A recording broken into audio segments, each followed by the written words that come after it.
Number 10. Marriage. Poor good women have lost a marriage into war, famine, disease, and disaster. I know some might think initially that this isn't a punishment, but in the cases of the Victorian women, the societal status of being a woman was only seen based off of the ideologies that needed to be pure and clean. Your bodies were seen as temples, and it shouldn't be decorated with jewelry, nor should it be used for physical activities or your own personal pleasures. You couldn't oppose men, and you being wealthy or a spinster was the only exception. Single women were looked down on with shame and pitied, and as your main purpose as a woman was to marry and reproduce. Even young girls at the age of 8 to 12 would stop working as if there was no child labor laws or protection laws for children, and as soon as these women or young girls were able to menstruate, they would be negotiated into marriage and no longer be able to sustain themselves financially or just be a kid. And being a poor married woman wasn't an option, as you had no individual rights under law. Married women were only seen as one with their husband, and the husband would be the manager and entitled to all of your properties, as it was seen more as a business, and you were being micromanaged constantly until death do you part. Number 9. No rights. As I mentioned with marriage, women didn't have any rights, as they were seen primarily as second-class citizens, and if you were a woman of color, my goodness, you were definitely seen less than human. Women who had to be married ended up losing everything they owned, inherited, or earned, and it would belong to their husband. Once a woman married, control of any property she owned as well as any income she received from it passed to her husband. Although he could not dispose of it without her consent, her property, her personal property such as money, or earnings or investments, and personal belongings such as jewelry passed absolutely into his control. She could not part with them without his consent, and if you were in a loveless marriage or a harmful one, you couldn't divorce your husband. Divorce wasn't even a concept for women to execute without losing their own amenities, even in the court of law until the 1970s, almost 100 years or so later, after the spark of the women's suffrage movement in the mid-late 1800s. So men had the right to divorce his wife under the grounds of adultery, but women had to prove her husband was unfaithful, combined with other allegations including cruelty, bigamy, incest, and so on. Luckily, in the 1857 Act, divorce did become a bit easier little by little, but again only under the impression that the woman had legal grounds and proof her husband was unfaithful, with evidentiary support to back up her claims. And even then, she could finally earn some of her possessions. As for the husbands, if he wanted to divorce his wife, he didn't have to do anything, he could just say it and it would be fine. Number 8. No education. To me, education is extremely important, as it was something I learned growing up in my family, that education liberates you to understand yourself, those around you, and the world better. And for women in this era, they were received less education than men.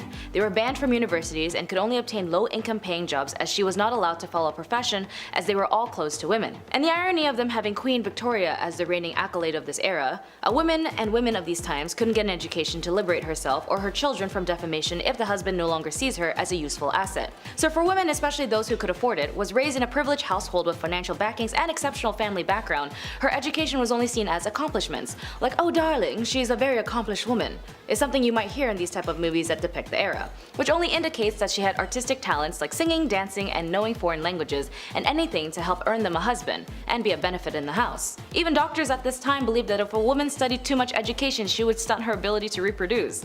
Wild as hell. And when university allowed women to attend their lecture halls, their families would actually forbid them from going, worried that it would prevent them from finding a husband.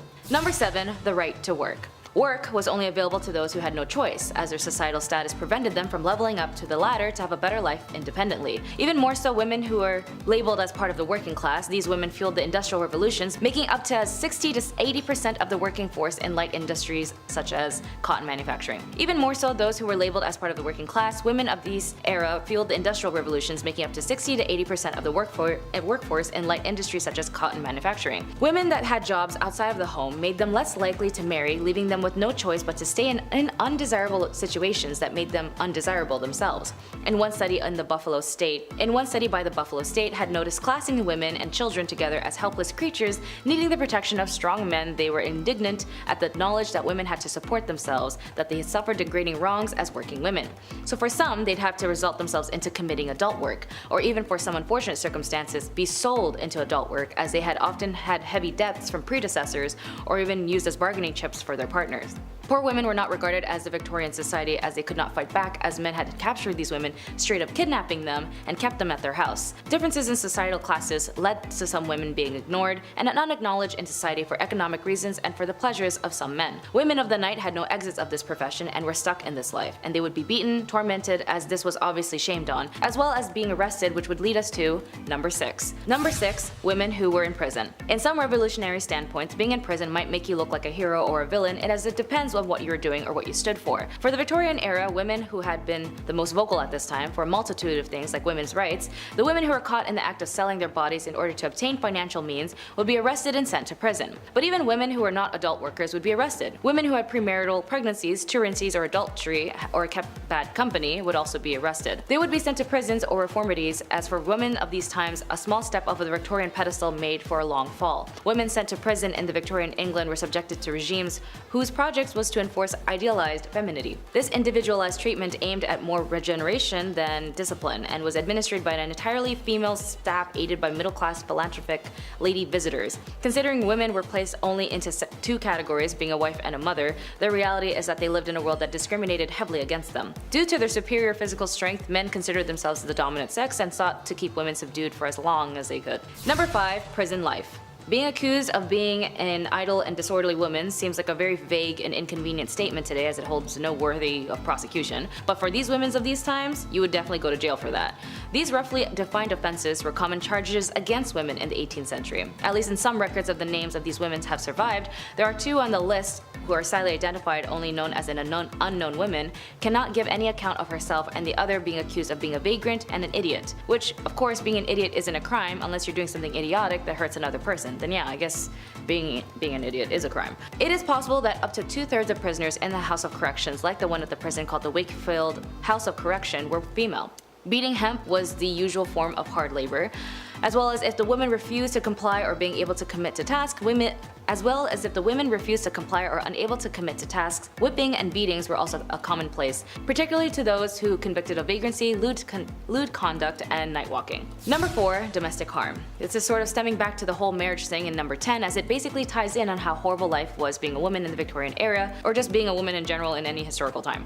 With these sacrifices and determinations of these women, as they ensured the women like me were able to gain access slowly but surely to equal rights, but sadly when it comes to marriage for some of these women, they're also at risk of being in harmful relationships that were extremely normalized at the time. Violence against women and the lack of protection was common, as there were no laws for the physical violations they had to endure. After all, when you got married, everything you owned belonged to your husband, and so did your body, with or without consent. Domestic violence was an issue that captivated the Victorian imagination due to the unprecedented visibility that domestic harm began to receive in the press and the emergence of an ongoing debate during the 1840s and the 1850s. Domestic violence was an issue that captivated the Victorian imagination due to the unprecedented visibility that domestic harm began to receive in the press and the emergence of an ongoing debate during the 1840s and 1850s about the domestic harm and other marriage issues that affected women. Like all laws that slowly opened gateways to other clauses, the 1828 Offences Act that targets working class violence helped a cultural shift on the subject, and domestic violence became a topic to the public. Number 3. The angel of the house.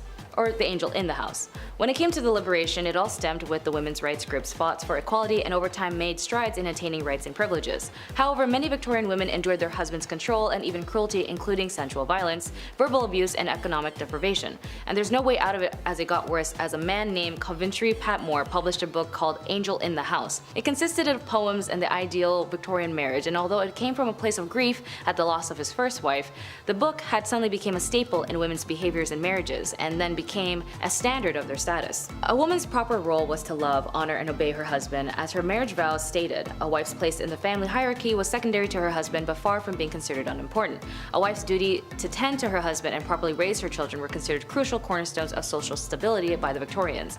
Representations of ideal wives were abundant in Victorian culture, providing women of their role models, and the Victorian ideal of the tirelessly patient, sacrificing wife is what depicted the angel in the house. And for these middle-class women, mimicking the angel in the house gave them more opportunities to find a successful match in marriage. Number 2. The House General. The House General, in a term coined in 1861 by Isabella Beeton in her influential manual, Mrs. Beeton's Book of Household Management. Because for women they needed a manual on how to be a good wife, a good woman, and a good so on and so forth, here she explained that the mistress of the house is comparable to the commander of an army or the leader of an enterprise. To run a respectable household and secure the happiness and comfort and well-being of her family, she must perform her duties intellectually and thoroughly. For example, she had to organize, delegate, and instruct her servants, which was not an easy task, as many of them were not reliable.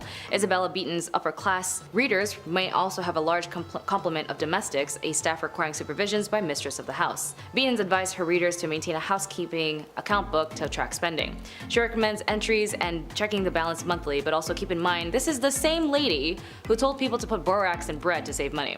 This may not seem like a big punishment for some viewers, but if you were told to This may not seem like a big punishment for some viewers, but if you were told that you needed a manual to how to live your life so you wouldn't be kicked out of society, that's not something that's a preference today, is it? And number 1, asylum. Now, if you're a woman who was out of the realms and just didn't want to be part of society like everyone else, maybe just suffered a series of mental health issues or even just looked ugly, you might find yourself in an asylum. They had such ridiculous reasons to lock up a woman, as I mentioned in the prison section on this list. From being a vagrant, disorderly, or whatever the case was, you'd go to prison, or even more so, to the asylum. For some families, if they just didn't know what to do with you, they just toss you into the asylum for not being complicit. In an investigation by a very passionate and an amazing writer named Nellie Bly, she had experienced firsthand on the field of the mistreatments, the devastating conditions, and harm patients had to endure. In her report published in 1887 and later published in the book 10 Days in the Madhouse, it caused such a sensation it prompted the asylum to implement reforms and shed the light on the significant impact on American culture. Anyways, being a woman was tough as hell in the Victorian era, but with their determination for the right to vote, the women's suffrage movement that enforced lawmakers to ensure them to obtain sustainability today is the reason why there are so many generally incredible women who are able to become who they want to be. And it is important to note, those who do not know how to look back at where they came from will never get to their destination. So be sure to read up and learn a lot. After all, the answer in our future is laid dormant in our past. Kicking off the list at number 10, dark dining. I don't know about you, but I can't eat in the dark. I need to see every single bite that I'm eating, okay? Call me crazy. Part of me wants to go to a restaurant where you can't see anything, but I know that I won't make it all the way through. I can't do it. I have a thing. I have to just, I'm not blindly, what if it's not cooked? I don't know. Back in the Victorian era, dining in complete darkness wasn't just a date night. It was actually the best way to digest, or so they thought. That's why many Victorian era homes had their dining rooms set up in their basement. How random is that? Oh, do you guys have poker nights down here? Nah, just brunch. Kill the light. What? How do you like your eggs? Turn off the light. What are we doing? Number 9, Saved by the Bell. I'm sure you've heard about this at some point, but allow me to go into grim detail. In the late 1700s, cholera, bacterial infections, everything bad, you name it, it was all spreading. Not an ideal time to be alive. Many were biting the bullet at this time, of course being gravely ill, but with this came a dark trend. The safety coffin.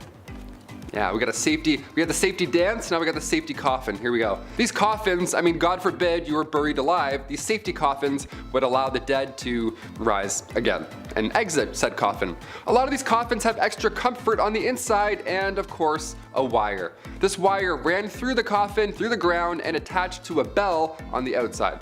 So if a passerby heard it, one, that would be so scary, but if they heard it, they would know something's up and they would help them out. Folks would get creative with their safety coffins. For example, a man named Robert Robinson from Manchester, he passed in 1791, but he instructed his family and watchmen to open the special door on his casket, revealing a layer of glass. Now, if anybody were to see condensation, he could then be removed.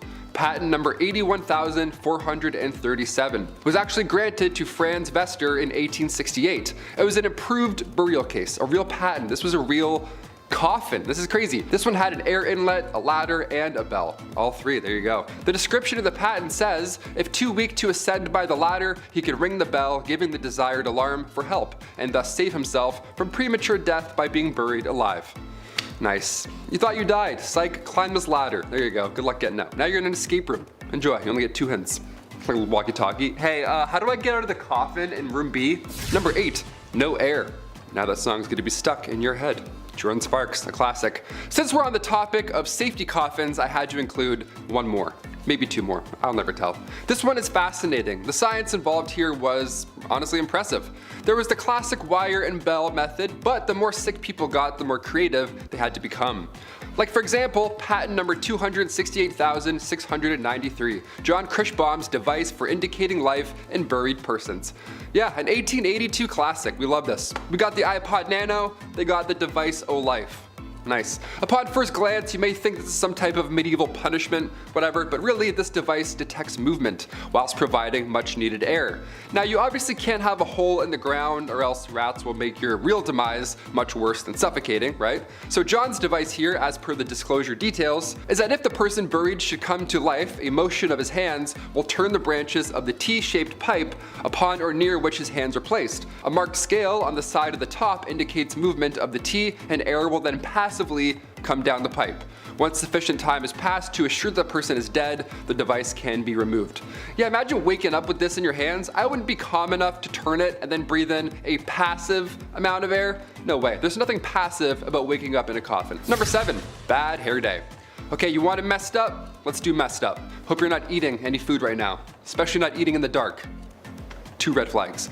Okay, the Liverpool Daily Post back in 1869 had readers invested on this fateful day. Right on the cover it read, a 30-year-old passed away in the village of Lincolnshire. Now at the time, that's not far off from average life expectancy in the 1800s. But this case was odd. Everyone wanted to read about this. This case was noteworthy. It was important that folks understood what took this young lady's life. Doctors asked the family if they can carry out a post-mortem, and lo and behold, they found a 2-pound solid chunk of hair sitting in her stomach. 2 pounds. Ugh, that's what happened. That's how she met her fate. That's horrible. This ball of hair caused an ulceration of the stomach and ultimately caused her death. The woman's sister did note that over the last dozen years or so, she had casually been eating her own hair. So at this time I say, if you know anybody eating hair, send them this link. It's not a good idea. Cut that out. Stop doing that. Number 6, the Great Famine. Weird time to talk about a famine after the hair incident, but okay, here we go. Back in 1845, a potato crop that a lot of the Irish population relied on was no longer available. This was huge. This is bad history right here. A group of microorganisms wiped them all out, and in result, around 1 million folks died or had to leave. It was draconian law at this point and British ruling that made the exported food hard to reach people. This famine led to Irish independence and anti-union movements. Historical, definitely. Messed up? Absolutely. Number 5, Queen Victoria's name change. Every year on May 24, we set off fireworks, then we have way too many hot dogs. It's the best. We call it Victoria Day, right? It's for sure called Victoria Day, right? Well, back in 1819, Victoria was christened in an almost private ceremony. It was small, obviously. Victoria's uncle only let a few people attend. Like I mentioned in part 1, she had an isolated childhood with the whole Kensington system. That was no way to live.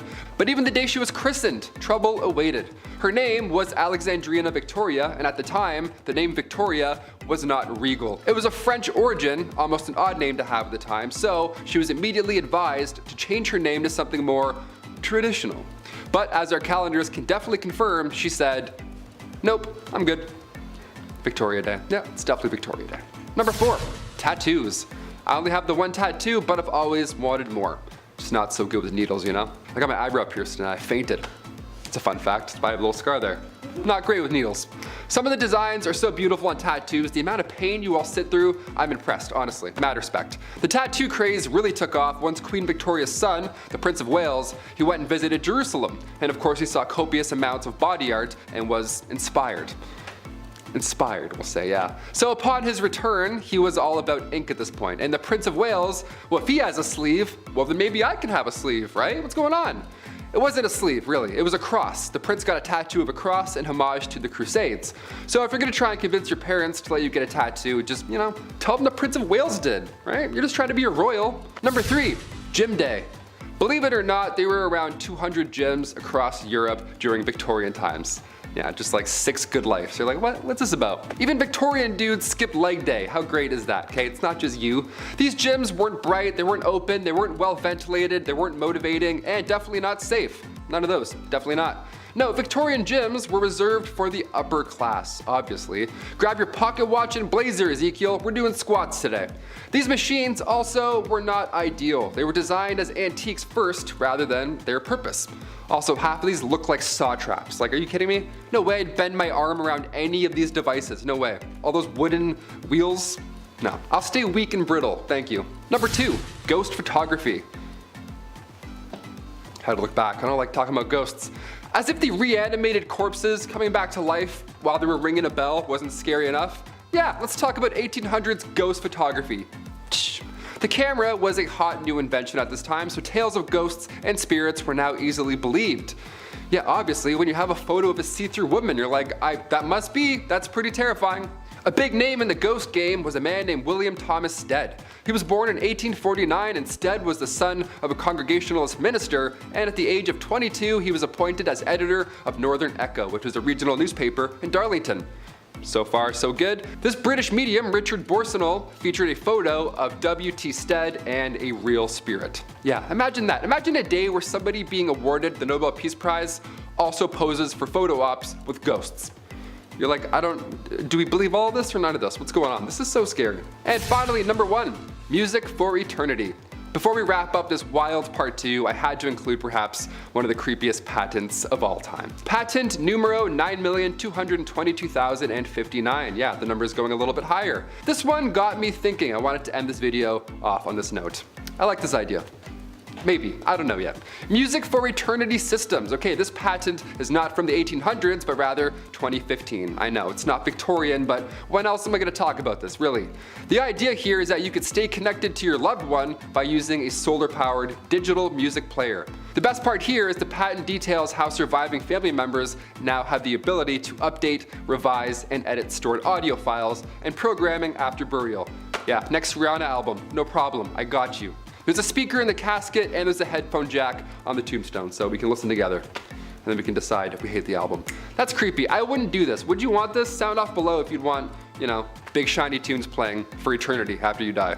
I would do the Titanic theme song, just make everyone so sad all the time. Kicking off the list at number 10, smoky behind. When somebody tells you that you're just blowing smoke, it means that you're lying, okay? You've now been given exaggerated information of sorts. Well, back in the 18th century, they literally had to blow tobacco smoke at your behind. Yeah, weirdest work break ever, I'd say. So why did we perform magician enemas back in the day? What was the deal here? Well, tobacco smoke enemas were used to treat quite a few symptoms, or they thought so, including a common cold. These enemas came in these fancy kits with a fancy rubber tube. It was all fancy because it was an honest medical practice at the time.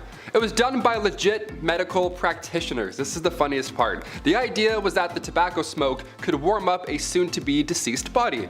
The nicotine would stimulate your adrenal glands, jolting you back into good health.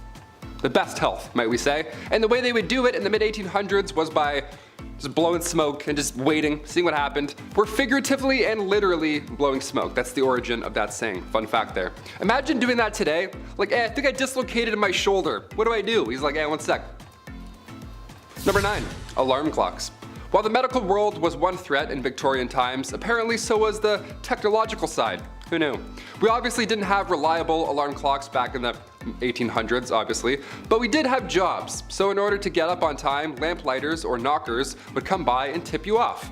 Yeah, they would just yell in your window and just alarm. That's how you'd wake up. A man would yell into your window and smack you with a stick. Legend has it, a young man named Sam Wardell, he got a little creative with his wake-up calls. He needed more than a lamplighter at 5 a.m., so he would Tony Stark this alarm clock gadget. He would use wires, a bunch of stones, all that unsafe stuff. Then at a certain time, stones would fall to the ground, of course waking him up, and presumably everyone else in the building. That would be alarming. Well, Christmas Eve 1885, tragedy unfolded. A few friends had come over for a holiday visit, so Sam had to move some furniture around, rightfully so, to make room for, windmills and breakdancing, whatever they did in Victorian Christmas times. The next morning, he forgot to put things back in the small apartment, and the obvious happened. The rocks then fell on him while he was asleep. Yeah, that probably doesn't feel too good. I thought iPhone alarms were jarring. I take back everything I've ever said. Number 8, relaxative. Okay, so right off the bat, the Victorian era was a little messy. I'm sure you've gathered this by now here on Bumblebee. But these messy new illnesses were putting lots of pressure on medical practitioners, so they were desperate for these new treatments. We laugh at Victorian medical treatments, but they tried, okay? They at least tried. They also achieved many medical breakthroughs as well. But when it comes to handling chickenpox in the Victorian era, well, that wasn't one of them. That was not our finest hour. Chickenpox in the Victorian era was being treated by using laxatives. Yeah, let that sink in for a moment. I have chickenpox. What should I do? Well, try some laxatives. Yeah, folks would slam some castor oil and then, ready for this? They would get even more sick. Who would have thought? You thought you were uncomfortable before castor oil. Yeah, chug that, and then now you're even weaker. Now you're dead. Number 7, backed up. Let's say it's the Victorian era and let's say you're constipated, right? It happens, Well, bad ideas will most likely follow, if you didn't already guess that. According to Merck's 1899 medical manual, small amounts of strychnine were prescribed to those who were constipated. Yeah, the strychnos nux vomica was thought to better the gastric functions. Even a small amount of this stuff would attack your respiratory system. You'd contract, you convulse, it's horrible. It would be a painful way to go out. It's much, much worse than being constipated. Any day. I would much rather be constipated than any type of strychnine. Are you kidding me? Number 6, leeches. I grew up with hearing problems. I've been around the block with earaches, ear infections, I had ear tubes numerous times, all that jazz. So I feel really bad for the folks in this next one, okay? I hear you. Pun intended. In the Victorian era, medical practitioners would say to use leeches for your ear infections. That's the #1 trick they don't want you to know. There it is. Once they're attached to you, the idea was that they can numb pain while at the same time providing proteins and peptides to its host.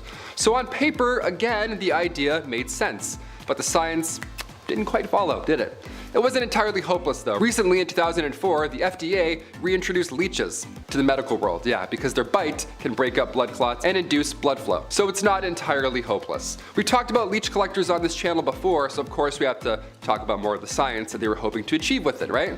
Also, I worked at a retirement home when I was 16. I thought that job sucked. Imagine being a leech collector? No way. Number 5, cat attacks. If I had to pick, I would of course say I'm 100% a dog person. I grew up with 2 cats, I'm allergic. I grew up with 2 dogs, not allergic. Dog guy all the way, sorry. Cats are cool, but this next story just totally freaked me out. Back in 1870, this rich woman had put her time, energy, and resources into cat breeding. How lovely is that? She had tons of cats, she loved all of them, and they loved her. Again, I'm allergic, so I'm already sneezing just reading about this story. It was the 1800s, okay? A lot of candles, everything was obviously extremely flammable, and disaster hit often in Victorian times. And in 1870, a fire broke out at this young woman's home. The cats were trapped inside the house. Now, they made it outside, don't freak out or anything, they all made it out, but by the time the 2 maids had kicked the door open to rescue said cats, they had gone full primal. They were afraid, they were freaking out, they were just scratching their way out through anyone and everything. The fire in the house had obviously scared them, so when the doors were open, these 2 maids were both sadly attacked by all of these cats. What a horrible thank you for saving all of their lives. I pulled my cat's tail when I was younger. I learned real quick, never to do that ever again. Number 4, hiccups. Today we have many cures for hiccups. You gotta get scared or hold your breath or drink water like while you're doing a handstand. I don't know, everyone's got weird ideas, whatever. But nothing was as dangerous as the Victorian era hiccup cure. Ready for this one? Don't try it. This one's scarier than a jump scare, that's for sure. In 1899, again in the good old Merck medical manual, it recommended using chloroform to cure your hiccups. Just completely damage your entire nervous system and poison your kidneys, for sure. To get rid of hiccups, that's way better. This 19th century anesthetic was not a solution. Never try this. Continue scaring your family and friends. That's definitely the way we handle hiccups now. Number 3, tapeworms. Back in the Victorian times, they really figured out the trick to weight loss. Was it watching what you eat, maybe counting your steps, maybe getting a gym membership, something like that? Nope, and no way. No, it was way easier than all those things combined. Can you believe that? And you didn't even have to pull back on how much you were consuming. Doesn't this sound fascinating? What is this? Well, all you needed was a handy tapeworm. Yep, I don't have one. I don't know why I pointed. That'd be gross if I had one. Tapeworm. You know those things that can kill you today if you get one? See, the plan was if you eat a tapeworm egg, it will later hatch in your stomach, and at that point you could just eat anything you wanted. Because every time you ate, the tapeworm would also eat, so you could get your snack on while still rocking those Victorian skinny jeans, right? Tapeworm cyst pills, or go for a jog. Your call. Number 2, Victoria's reign. Queen Victoria's reign started in 1837 and it lasted until the Queen's death later on in 1901. At just age 18, Alexandrina Victoria had to rise up to the throne. She was born, of course, on May 24th, 1819. Queen Victoria was 5th in line when she was born, so right off the bat, it was actually highly unlikely that she would ever get the crown. Then one by one, out of nowhere, all of her family members began passing away suddenly. In 4 years, 3 of Victoria's cousins passed away, and then her father and grandfather both died a week apart from each other. So by the time 1830 rolled around, Victoria was only 11 years old, and already she was next in line for the throne. That's how fast it happens. So as if that wasn't already stressful enough, Victoria was brought up under the Kensington system, which if you haven't heard of before, it's pretty awful. Victoria's mother, Duchess Victoria of Kent, she created this Kensington system to control her daughter. She literally isolated the child from mates or family members, anything fun or social, you name it. Her mother did this to keep her pure, of course, to keep her the most pure lady. This system sounds awful. Her mother would monitor her every action, including who she can see or speak to. Victoria only had 2 playmates growing up. That's it. I'm like, hey, me too. She She had her half-sister, Princess Fedora of Leamington, and the Duchess attendant Sir John Conroy, his daughter, Victoire. I mean, only 3 friends growing up, that's cruel. She shared a room with her mother until she was finally queen. Yeah, she couldn't walk down the hallway alone at any point. She had to always walk with her mother by her side, even to the washroom. That's crazy. Victoria has reflected on her childhood since, and yeah, she hates John Conroy for manipulating her mother, and she actually refers to him as Demon Incarnate, so that's good. It's a nice nickname. Incarnate? He's a demon. He's the worst. Let's just call him that. And finally, number 1, royal enemies. Being the queen and all, a security team is of course needed at all times. And during her reign, there were multiple attempts to harm the young Queen Victoria. The first attack was back in 1840. It was a young guy named Edward Oxford, and he attacked the Queen's carriage. Just ran at it like a crazy guy. Obviously, and thankfully, nothing happened. But when Edward was later accused of high treason, he was actually found not guilty due to insanity. Then a couple years later, in 1842, it happened again, but this time it was 2 men attacking the carriage. And then in 1849, her carriage was attacked by William Hamilton. In 1850, as the carriage was passing the gates of Buckingham Palace, Robert Pate, a retired soldier, ran up and hit the carriage with his cane. He was going nuts as well. Everyone wants this carriage. This is like the ultimate, no one's getting through this carriage apparently. Victoria was okay, luckily, but of course she was shook after all these events. Then again in 1842, 1849, 1872, attempt after attempt. It was horrifying. But then things got a little worse with a man named Boy Jones. Yeah, this guy stalked the Queen from 1838 until 1841. This guy somehow managed to break into Buckingham Palace more than once. He knew a way in just to Buckingham Palace, which should never be a thing in the first place. And the weird part is here, Boy Jones, once he was inside the palace, he would hide under the Queen's sofa. And he would also just sit on her throne for hours, just hanging out. Yeah, he would pretend he's Cersei Lannister and just sit on the throne for a minute or 2. Think about life. Eventually, thankfully, he got caught, but imagine coming home and Boy Jones is sitting on your couch. You're like, what are you doing? Take that shirt off, get out of here. Number 10, moving in. I don't know about you guys, but when I think of Old Blighty, I think of royal prestige. London and Buckingham Palace. After all, that's what a queen needs. You gotta have a palace. Where's my palace? Although most people think of the Queen living in Buckingham Palace, Queen Victoria was the first of the royal family to do so. I'm not royalty, but I wouldn't mind crashing a few days there. Nice big place, servants, probably all you can eat. Man, she had it good. All that's missing is Wi-Fi. Move over, Your Royal Highness, I'm moving in. Just gotta get my collection of Sailor Moon memorabilia. Number 9, Queen Jeans. No, not a nice pair of royal genes. I'm talking about DNA and hereditary genes. I've mentioned a few times on this channel how the royal family may or may not have been inbreeding. Okay, who am I kidding? There was a lot of inbreeding going on. Sisters, brothers, mothers, fathers, cousins, and of course, hey step bro. Now, as lovely as that seems to some, unfortunately, crossing the hall to reproduce can have ill effects, as inbreeding is known to have complications with birth and their offspring. Well, Queen Victoria may have been the first carrier of hemophilia B, a blood-clotting disease. While not having it herself, it's thought she passed it down through royals related all throughout Europe. Tsar Nicholas II's son comes to mind. However, I feel like if we told the royals why people were contracting certain illnesses, they would still do what they want anyway. So, I'll just close the door. You guys can go ahead and do what you're gonna do. Number 8, breaking tradition. For men in Western culture, it has been a long time of bending the knee to propose to the woman that you love, or so wish to swoon. Tammy Lynn, I don't got much, but I know I got this ring I found behind a Chuck E. Cheese. So what I would like to do is I Jim Bob Billy Abernathy am asking for your hand in marriage. So romantic. Anyway, bad jokes aside, you'd be wrong in thinking that's how it went for Old Blighty. When the young monarch met her cousin, Albert, the love juices were flowing. She knew she was gonna have to lock him in and propose to him before he could get the chance. They were shortly married soon after, and as stated in her diaries, it seemed that the couple was truly in love, which for royals is kind of rare.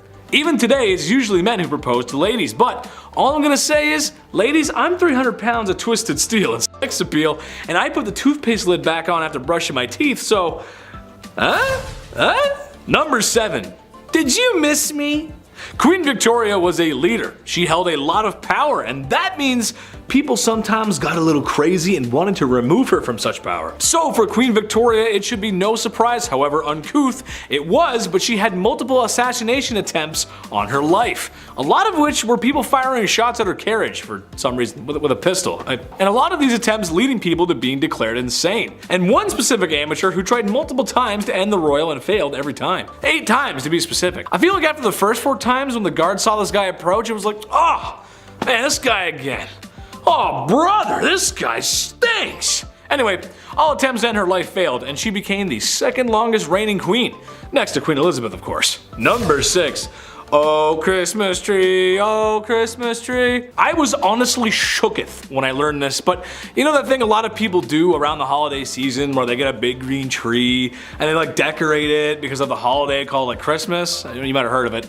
Yeah, I've never heard of it either. Bad jokes aside, the Queen and her husband may have popularized the Christmas tradition of decorating the tree after sending trees to local schools and army barracks. An image of the family decorating the tree was also published that Christmas. I wonder if they popularized any other traditions as well, like your aunt drinking too much wine, and that one uncle, no matter how many times he's told, says something at the dinner table that would have him sitting in HR so fast that, well, he'd be sitting in the HR office for saying something like that in public. Everyone's got an uncle like that. Number 5, the terror of London. If you're into serial killers and just a little goth or emo, I mean who isn't, then you know who Jack the Ripper is. If you don't, he was a serial killer who roamed the streets of Victorian England and killed multiple women of the evening, and what can be called the first, or one of the first, modern serial killers. Jack the Ripper, however, is one of the psychos who got away. No one is 100% sure on who the Terror of London was. However, that hasn't stopped people from theorizing on his or her true identity. No, not Queen Victoria herself, although there are some who believe he was a woman, which would explain how he got away so easily. However, another popular theory is that it was the Queen Victoria's grandson, Prince Albert Victor. While there isn't much evidence to support this claim, or any of the claims really, it is interesting and makes me wonder, maybe the royal was a killer? We'll never know. Number 4, short kings unite! Even though I'm a semi-charming and moderately handsome internet host, I suffer from an illness a lot of men do. I suffer from shortness. When the Lord was making me, he just put a few extra drops of cute in the mix. And then there was no more room for my legs to grow. I just see life from a little bit down below. Although, I own it, and thank God I don't have little man syndrome. All toxic jokes aside, Queen Victoria may have been a good fit for us short kings, as she was barely 5 feet tall. She's known for being a formidable queen, but when you're that short, it can sometimes be difficult to keep your stature. Somebody take me seriously. Number 3, dollies. Okay, so maybe my Sailor Moon merch collection is weird. Maybe I just want to be a cute blonde Japanese girl with a short skirt fighting evil. Can you blame me? However, something I always find strange, no matter who it is and who owns it, is a doll collection. Why? Why? And it's never a couple, it's always a large collection. And tell me why anytime you go to visit someone and stay overnight, they always put you in a guest room where the majority of the dolls reside. There's nothing like 100 pair of creepy plastic eyes staring you down while you're trying to sleep in a bed that isn't yours. Well, Her Royal Majesty had her own collection of dolls. Yeah, that's right. You can just imagine the kind of treatment these dolls received. It said she had hundreds of them, and most likely wore higher quality clothes than most common folk at the time. Great, now my worst nightmares outnumber me, and they're dressed to the nines. Whew, dolls are just creepy. Number 2, here comes the bride. Imagine being so powerful, so mighty, and influential that you'll create 2 Western traditions. Sure, the Christmas tree is great, but I'd argue the white wedding dress is more. She wasn't the first to wear a white wedding dress, but she was the one that made it happen. There's a few reasons why, and the obvious one is flexing that royal coin, but imagine trying to keep pure white clothes clean in the past. My mom makes a mean spaghetti and meatballs, and I have a difficult time keeping those stains off my white t-shirts, which, if you also ask my mom, is a bad color for me. I was a messy kid. That's why other colors at the time made sense. After all, there's no dry cleaning in the 1800s. At least not with modern machines and stain remover. Hey Alexa, can you add stain remover to my list? Number 1, send lewds. Despite being known as a somewhat prudent queen, apparently the queen had an eye for the art that was lewd. In one case, the royal husband and wife gave each other art. She got some nice work, and he got some Nice works, if you catch my drift. We all know how nudity and lewd imagery can be treated by those who wish to censor it. Queen Victoria felt the opposite and had somewhat of an appreciation for the human form, even commissioning a lewd painting of herself. At least lewd for the time, it was more like a wrist and ankles kind of thing. Kicking off the list at number 10, a lot of hair. To kick off this wild part 2, I had to include the tale of the woman who ate her own hair. Why did she do it? What happened? How much hair? Well, let's find out. All the questions about to be answered. The Liverpool Daily Post back in 1869 got the attention of those passerbyers with this one. A 30-year-old passed away in the village of Lincolnshire. That's not too far off from the average life expectancy in the 1800s, but this case was a little odd. Something was off about it. So doctors asked the family if they could carry out a post-mortem, and lo and behold, a 2-pound solid chunk of hair was sitting in her stomach. It caused ulcerations of the stomach and ultimately caused her death. What a horrible way to go out. The woman's sister did note that over the last dozen years or so, she had been casually eating her own hair, just one piece every now and then. Ultimately, it added up. If you know anybody that's eating their own hair, pass this on. Send them this video. This sounds rather uncomfortable. Number 9, cat attack. If I have to pick, I would say I'm 100% a dog guy. Cats are cool, don't get me wrong, but this next story freaks me out a bit. Also, I had a cat once and I pulled its tail on it. Hissed at me and scratched me and scared the life out of me. So, dogs for sure. Back in 1870, a rich woman had put her time, energy, and resources into cat breeding. What a fun little hobby and lifestyle. She had tons of cats, she loved them all equally, and they loved her. I'm allergic also, so this story is my nightmare on a level. But it does sound like a cute time, I'll admit, that's a nice way. Especially like in the Victorian era, what a lovely little pocket of fun. 1800s, a lot of candles, everything being extremely flammable, disaster hit often in Victorian times. And in 1870, a fire broke out of this young woman's home, and the cats were sadly trapped in the house. They made it out alive, but by the time they made it out, the 2 maids that had kicked the door open to rescue them, they had gone full primal. The cats just attacked them and it was all bad. The fire in the house had obviously scared them, so when the doors were open, these 2 maids were both attacked by them at full force, essentially. All of these cats. Like, what a horrible thank you for saving all of their lives, you know what I mean? Number 8, quick divorce. Let's just say the love thing isn't working out, okay? It happens, people change, but now what? Say it's the Victorian era, but divorce in England isn't allowed until 1857, and it's 1856. So now what are we gonna do?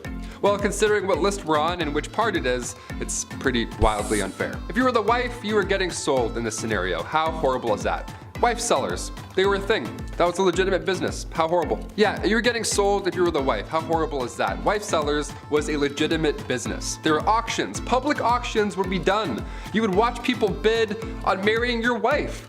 At like noon, middle of the day, people are walking by like, oh, do I have any change? Hang on.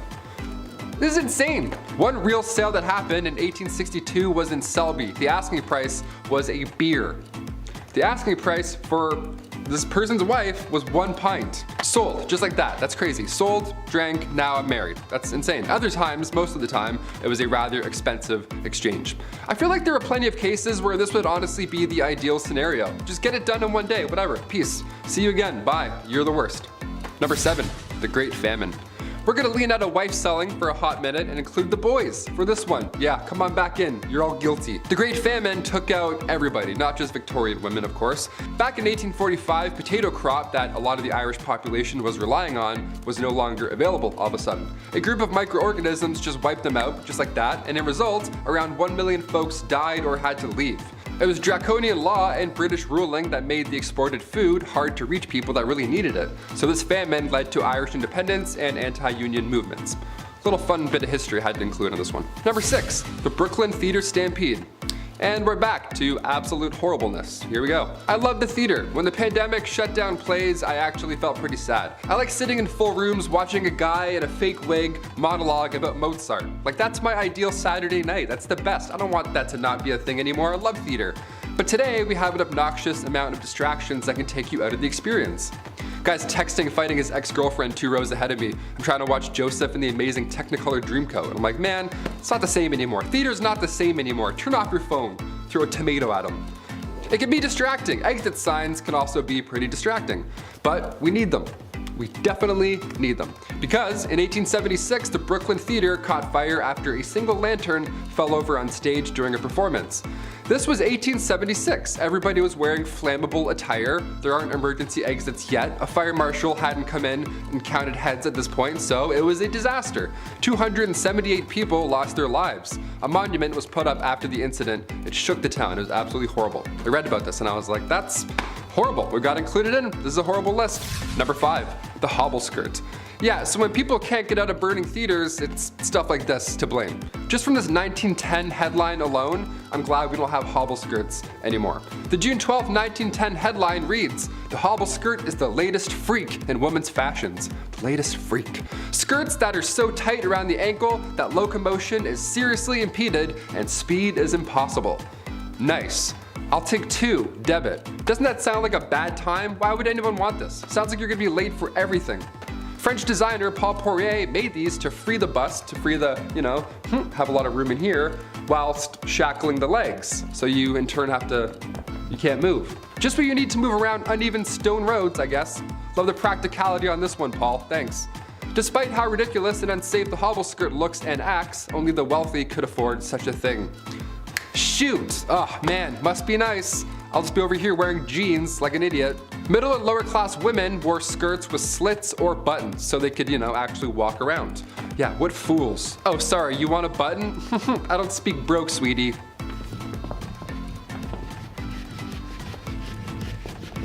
Number 4, lead-based. When I started here at the studio a year and a half ago, maybe 2 years, I was like, okay, I gotta put on face cream maybe. A lot of lights, a lot of HD. Time to get rid of these bags under my eyes finally. I don't know, maybe drink some water. See what happens. Finding a skincare routine of any sorts is easy now, dare I say. The lovely World Wide Web has our back. You can learn how to draw your eyebrows on while listening to true crime. It's wonderful where we are today. But the cosmetic game, back in the 18th century, not great. Turns out wasn't that great, not that safe. RuPaul's Drag Race would have been a lethal sport, you know what I mean? Back in the 18th century, lead mixed with vinegar was often used to make your face look, more pale. The Victorian look, I guess, gotta have those veins pop out.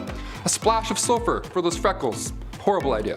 Queen Elizabeth I used cosmetics containing lead, mercury, and or arsenic, the same poison that took out George III and Napoleon Bonaparte, so not safe at all at any time, period. In fact, arsenic was on the priority list of hazardous substances, and toxic metal exposure is still an issue we're facing in this era, let alone Victorian. Number 3, the Kensington system. This was horrible. Queen Victoria was brought up under the Kensington system, which if you haven't heard of before is awful. I was grounded more often than not growing up, I'll admit, I was the youngest of 3, so I tried some shady stuff every now and then, but this is another level. At least I could go to the washroom without supervision, you know what I mean? Yeah, buckle up. Victoria's mother, Duchess Victoria of Kent, she created this Kensington system to control her daughter. She literally isolated the child from friends, family members, anybody, everybody, you name it. Her mother would monitor her every action on top of this, including who she can see or speak to, if there were any of those people at some point. Victoria only had 2 playmates growing up her entire life. She had her half-sister, Princess Feodora of Leningen, and then the Duchess attendant, Sir John Conroy, his daughter, Victoria. I mean, I had like 4 friends growing up, maybe 5 and a half, but this is just cruel. This is just unfair. Especially with a royalty too, you'd think you can have more things. No, less. She shared a room with her mother until she was a queen. That entire time, she literally couldn't walk down the hallway alone. Victoria has reflected on her childhood, and yeah, in case you're wondering, she hates John Conroy. She referred to him as a demon incarnate, so she's got the words. Number 2, arsenic dresses. If looks could kill, literally. You've heard of arsenic and old lace at some point, but what exactly are we talking about? Back in 1861, a poet by the name of Henry Wadsworth Longfellow, real name, his wife, Fanny, also real name, her dress caught on fire and her burns were so bad that of course she sadly didn't survive. But this was sadly common in Victorian days. Puffy dresses, open candles, as we heard earlier. These dresses back then, they were flammable as is, but some of them were made with literal poison. Some of them had arsenic made to have that like green look, like the real arsenic green look. It wasn't just in clothing either. Back in 1861, an artificial flower maker named Matilda Schurer used green arsenic laced powder, and her fingernails had turned green and green foam started coming out of her mouth, and it was just a horrible way to go out. Arsenic is not supposed to be inhaled, let alone worn. Although yeah, it did look nice for a hot minute. Not worth it. And finally, number 1, Queen Victoria's threats. Being the queen and all, and we're talking about the Victorian era, I figured we'd end with this one. Being the queen and all, a security team is always needed, and during her reign, there were multiple attempts to harm the young queen. The first attack was back in 1840. It was an 18-year-old man named Edward Oxford, and he fired towards the queen's carriage, but obviously and luckily missed. But when Edward was accused of high treason, he was actually found not guilty due to insanity. Then a couple years later, in 1842, it happened again. This time, 2 men fired at her. They were found guilty. In 1849, her carriage was attacked by William Hamilton. In 1850, as the carriage was passing the gates of Buckingham Palace, Robert Pate, a retired soldier, ran up and hit her with his cane. Victoria was okay, thankfully, but of course, she was shook. Then again in 1842, 1849, and 1872, attempt after attempt. But then things got a little worse. If you haven't heard of Boy Jones or anything that happened here, I saved it for last because it's extremely unsettling. A teenager stalked the queen back in 1838 until 1841. Edward Jones, aka Boy Jones. This guy somehow managed to break into Buckingham Palace more than once. It was some Assassin's Creed type stuff. He just knew some back way, he climbed some window or whatever. The guy just knew a route in, so he would break in and would more often than not just hide under the queen's sofa. He would sit on her throne sometimes, and one of the worst things ever, he would go through her drawers and go through her clothes and stuff. It was creepy. He would steal her clothes until eventually and thankfully he got caught. Of all the things you can do, of all the crimes you want to commit in the Victorian era, you're gonna go hide under a couch for 5 years? Okay, I'm glad he got caught, but just so weird. What a weird ending. Number 10, bottomless undies. I think I speak for everyone when I say that putting on a clean, fresh pair of underwear is a nice feeling. Gone is the brown underwear that was once white of yesterday, replaced with fresh, loving linen of today. Now, if you're also like me, then you probably have some underwear with holes in it. I'll throw them out eventually. I'll get around to it. Just wear them a few more times first and then I'll get rid of them. But did you know that some ladies' underwear in the Victorian era had no bottoms? Yeah. Part of the many layers of clothing that women were wearing back then, their underwear had no bottoms, which to me is the whole point of wearing bloomers in the first place. You gotta keep your business warm and packed away. I just don't understand what the point of having it all hang out is. That's just stupid. I don't know. Number 9, no razors. There's a joke about the 70s, George W. Bush, and garden hedges here, but I'm gonna let you fill in the blanks. Basically, this is a time in history where you cannot hop in the whip and drive on over to your local hair razor dealership because there ain't no whips and there ain't no CVS. Or Shoppers Drug Mart if you're Canadian. Today you can buy disposable razors pretty much anywhere, and there's multiple models for doing so. When things get hairy, you got options. Women in the Victorian era were not so lucky. They had to go for the natural look. Now, not that there's anything wrong with that, it's just I feel like a girl's gotta have her options. She gotta be able to, do her own thing. Why not? Number 8. The dirty Thames. When you think of Victorian England and the people, there's only really 2 classes, the wealthy and the ones who are broke and sound like they're from Peaky Blinders, love. Yeah, that's right. However, even for women of high esteem with their bottomless undies and lady maidens growing a flush, the streets of Victorian London weren't very bourgeois, to say the least. Muddy dirt roads, thieves, beggars, and a really bad smell. It just didn't smell very nice. Oh, and also a really scary guy, but we'll get to that in part 1. But perhaps the most disgusting was the Thames River, which after years of treating it the same way Brendan Fraser was treated after the Mummy franchise was over, it wasn't a good look. It was full of filth, sewage, garbage, and animal cadavers, so much so that it was said you could walk across the river on top of them. That is no place for a lady to be. Ooh. Number 7, calf ear appetizers.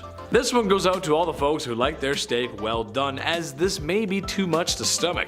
Given the way food was prepped and handled back then, I would agree with most folks that cooking the devil out of your meat was probably just the safer bet. Sucks for me because I like my steak rare as you can make it. Blue, almost, honestly. I love it like that. I am also willing to bet that most of you folks who like your steak well done aren't a big fan of fat and gristle. I also love fat and grizzle. I just like meat, what can I say? What I'm getting to is calf ear appetizers. Yes, cooked calf ears, which I'm pretty sure are just like pure cartilage. Higher class women could often find themselves at parties where they would serve up this chewy delight. You'd probably just be chewing on that for a while. I feel like most people wouldn't like that. Is Chris a cartilage guy? I don't know, we'll see. Number 6. Hand cleavage. This goes for every inch of the skin, really, but women had to cover up back then. That means no ankles, neck, or God forbid a wrist. If a man saw a wrist, they would act, ooh. Well, I don't know if they were that down bad, but women of higher esteem wore gloves. There's etiquette to gloves. It was all part of the culture, which means only women with dosh could practice such glove etiquette. I say no woman should have to cover up. She should wear whatever the heck she wants when the heck she wants to. However, with the gloves, I believe there's a separate issue. I have an issue being a big dude with asthma. I sweat a lot more than the average folk. It just sucks, but if I was a fair lady with those gloves on, well, I might want to leave them on. Wouldn't want to ruin anyone's appetites for caviar appetizers because the smell and the sweat, it just, ooh, be gross, ooh. Number 5, dresses too big. This is something I'm glad isn't a thing anymore. I'm not a person who likes to dress up. I'm a simple dude. Casual and comfortable is my forte. However uncomfortable wearing suits is. I like to think I clean up well. And I understand sometimes you gotta wear drip. It's just how life goes. Sometimes you gotta dress up. I just don't think people should be showing up to any formal events in cowboy boots and a popped collar shirt. I've known a few of those people. But what I'm really talking about here is the obtuse size of women's dresses and just the whole culture of women's fashion back then. It's just crazy. Large and overbearing dresses with enough material to use as blankets when you sleep. I know that couldn't have been fun. It's horrible. Especially with my sweat problem. A few hours in a suit and maybe a few beers later, and the first thing I'm trying to do is take the suit off. It gets tight and sweaty in there, and it's just a lot of material. It's just too much. And doorways, trying to get through doorway. Ugh. Forget about it. Number 4, fava beans. Well, after all that sweating and being around all that foulness, ladies needed to detox. How about a nice face mask made of beef? Yes, that's right. To keep their skin young and beautiful, they would drape a slice of beef over their face. Nothing like a little Hannibal Lecter before bedtime. Now, I hear you saying, well, Chad, that's not that bad. Okay, but think about this though. For the time period, that beef was probably yucky due to food processing practices of the time, and there's just no fridges. That means it would stinky. I hope it was at least winter before these ladies decided to beef up like that. This process of beef was supposed to rejuvenate the skin because beef contains some important vitamins for such. I can't recommend that. You just walk in with the beef and, hello darling, yes. Gross. Number 3, hot Christmas. This is just so dumb. I'm just gonna go ahead and tell everyone at home right now not to do this, because I know some of you, and some of you are gonna be like, oh, thanks, Chetty, that's cool. No, don't do it. I'm a doctor, a lawyer, and a firefighter.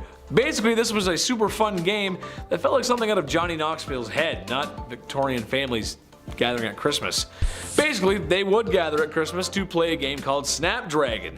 You get a bowl of raisins and almonds, you pour some brandy in there, and maybe one out for your homie, and ignite the brandy. Once the bowl is on fire, the family will compete to see who can grab the flaming treats and eat them the fastest.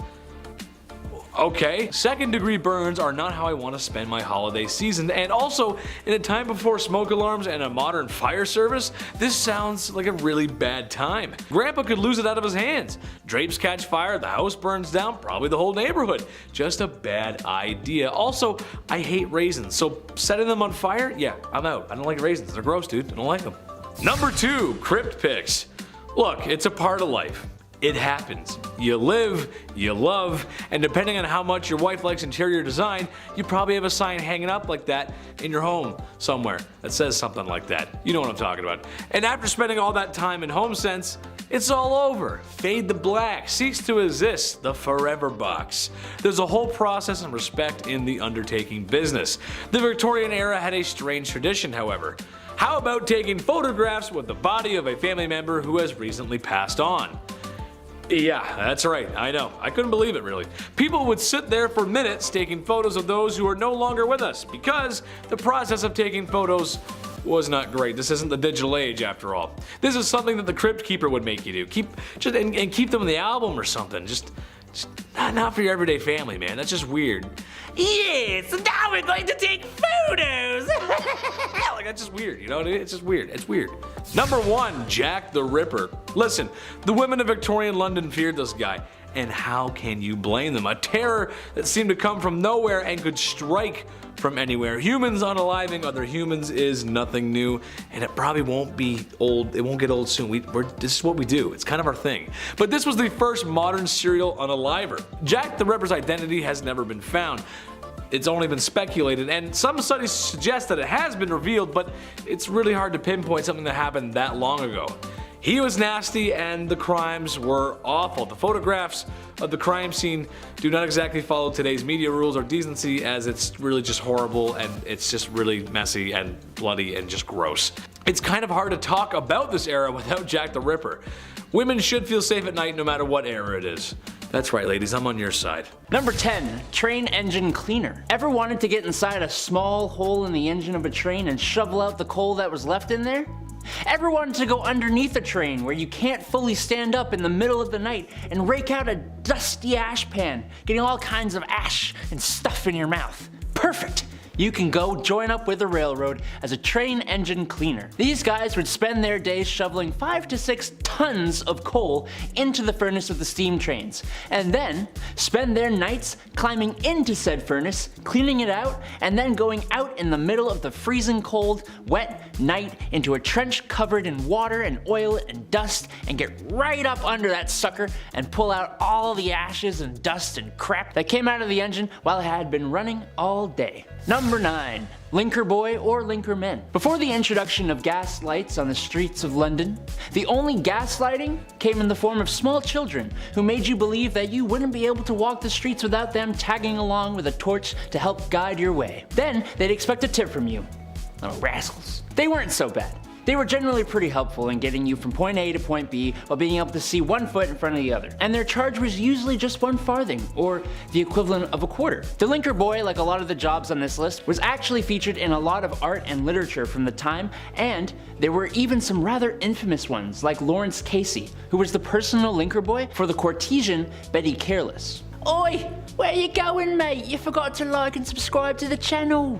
Oh, and while I've got your attention, why not take a little peek over at our Facebook, where you'll find behind the scenes content. Get on with it! Alright, bloody hell, bloody hell. Number 8, knock her up. No, not like that. God. Look. I despise my alarm clock. It wakes me out of my deeply deserved beauty sleep at 6 a.m. every weekday morning. Now take the alarm clock and assign that job to a real person.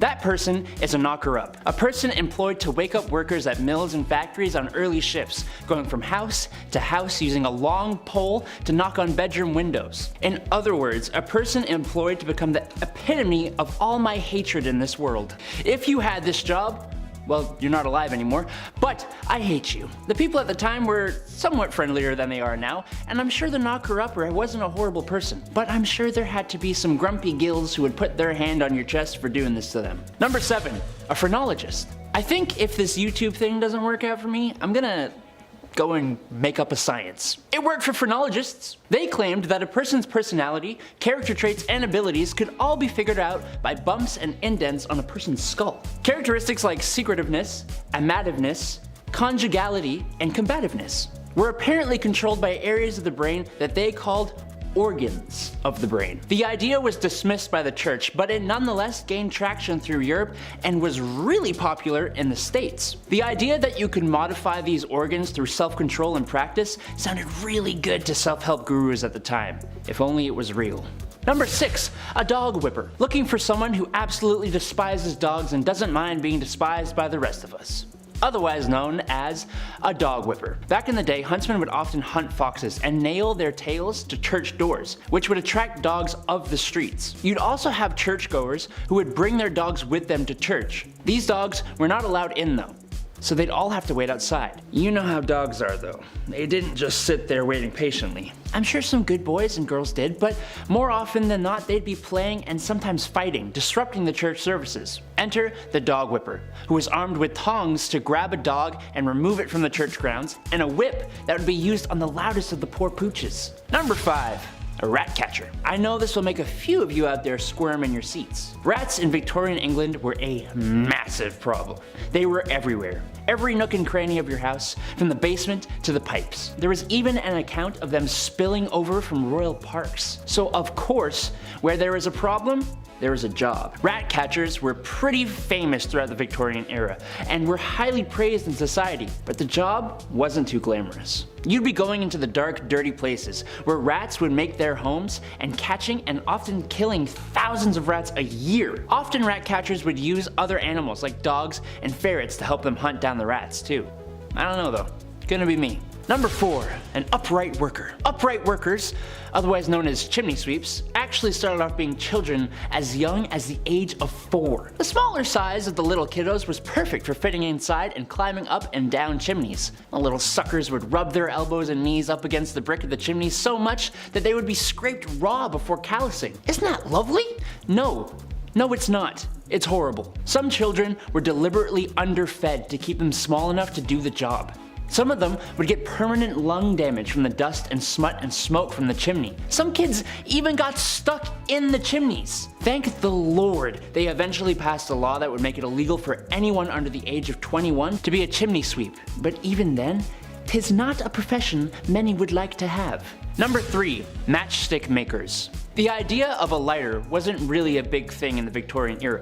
They definitely existed, as the first one was invented in 1823, but it was not exactly a portable thing. So matches were your match. The first match was invented in 1805, but it sucked. The first friction-activated match came about in 1826, and they were made with white phosphorus, which is extremely toxic. But they didn't have machines to make these matches. No, it was actually mainly done by teenage girls. And in the worst of conditions too. Forget protective gear. Oh, you want to take your lunch break away from the highly toxic white phosphorus? Oh no. That's right. These girls would have to eat their lunch at their workstations, meaning they would end up ingesting the white phosphorus. Yes, my favorite seasoning. Number 2. Resurrectionists. Back in the day, medical schools who wished to study the human body only really had access to the bodies of criminals who had hit the end of the line. There actually weren't too many of these bodies around, which led to a good price for bodies that were in reasonably good condition, other than being deceased. This wasn't exactly the greatest idea, as now you've created an opportunity for people with no morals or empathy to go and dig up fresh graves, becoming resurrectionists. A cool name for an absolutely god-awful profession, if you could call it that. The problem was bad enough that people would actually guard the graves of their recently deceased loved ones. No one should have to do that. Number 1, night soil man. Alright, if you need me, I'll be depositing my night soil over in the toilet. Poop. Night soil is poop. And the night soilman? Well, you see, before we had real sewer systems, the night soil you deposited at home would go into a lovely hole in the ground. As you can imagine, these would tend to fill up over time, and that's when you have your night soilman come in.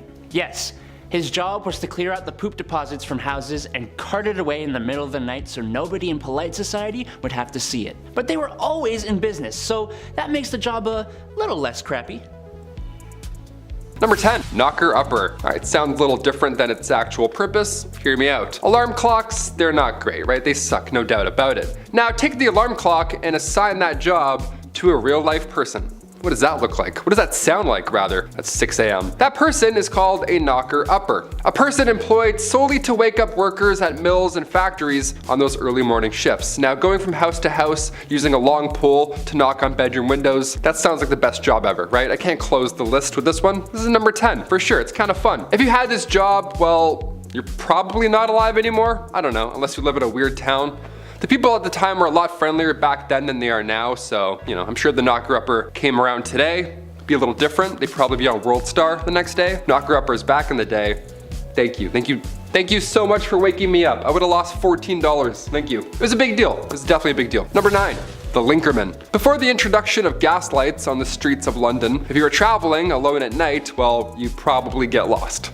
because yeah, even London now I'd get lost, you know what I mean? So that's where a linkerman would ideally come into play. They'd come in to save your night. What they would do is they would carry with them a torch to help guide your way home. They'd be like, hey, follow me, I know these streets, and then you do it, I guess. It's a little scary. At the end of this impromptu tour, they'd of course expect a little tip from you. Of course, thank you for lighting my path and getting me home. Cheers. Here's 1 nickel. It's actually a lot back then. Here's 1 penny. There we go. They weren't so bad. They were generally pretty helpful in getting you from point A to B, whilst also being able to see 1 foot in front of the other. That doesn't hurt, especially in Victorian London. You get to step on a dirty rat. That'll be gross. It's like a friend walking you home, only you don't know them. And it's the Victorian era, so probably pretty unsafe. 50-50 if you're gonna make it. And their charge was usually 1 farthing or the equivalent of a quarter. The linker man, like a lot of the jobs on this list, was actually featured in a lot of art and literature from that era. And there were even a couple famous linkermen, famous linkermans, like Lawrence Casey, for example, who was the personal linker boy